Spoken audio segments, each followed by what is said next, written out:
Well, you know, fall is right around the corner, and with it, the risk of catching the flu. So we want you to be prepared. And this morning, we welcome Dr. Vanessa Walker. She is the Chief Medical Executive of Sutter Roseville Medical Center. New job, new promotion. Congratulations. Yes, thank you. You're very familiar to us here at KCRA, and I'm sure to our viewers. We talk to you a lot, especially about respiratory illnesses, and of course, now we have to talk about the flu. Yeah, absolutely. Okay, so what are the predictions for this year's flu season?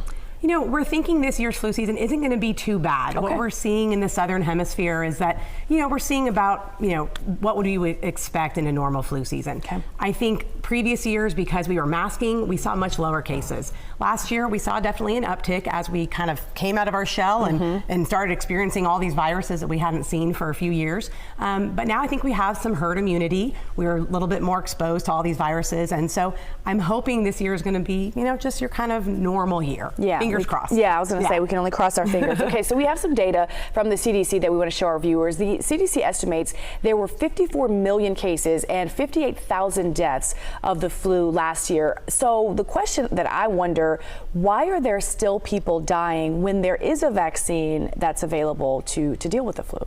So that's a great question. That is what we're trying to get people to do, is get vaccinated. Okay. Vaccination is the best way to prevent death, hospitalization, absolutely. So the reason why people are still dying of the flu is because many people just aren't going out and getting vaccinated. Yeah.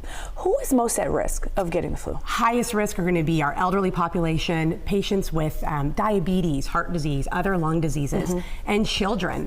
Younger children are much more at risk of having severe illness from the flu than they are from COVID. I mean, we were all scared about COVID, but really the flu has always been something scary for kids, and so we need to get them vaccinated. And so how old do kids have to be before they can get the vaccine? They have to be 6 months old. Okay. So that's why it's really important for moms, when you're pregnant, get vaccinated, because then, you know, you can protect your baby when, you know, without even having to vaccinate them. And so for other people that may not be in that high risk group, how do they prevent getting the flu?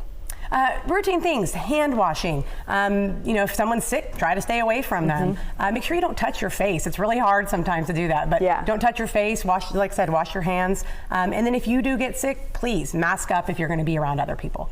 What about the vaccine itself? Like, we've heard before that, you know, there are different strands of the flu, right? So does one vaccine prevent or help you to not perhaps have death from just one strand of it? What if you get a different strand that you don't have a vaccine for? Yeah, so there's so many different strains of the flu. Okay. What we do every year is we look to the southern hemisphere and we see what flu is predominant down there. Okay. And then we know that flu is probably going to come up to us in the winter. So the people that create these vaccines make sure that they protect against the main strains that are present there. Gotcha. This year it's looking like we're going to have the vaccines we have are going to be very protective against the strains that are predominant in the southern hemisphere. Okay, good to know. Dr. Walker, always good to see you. You too. Thank you for being with us. All right, Leticia, back to you.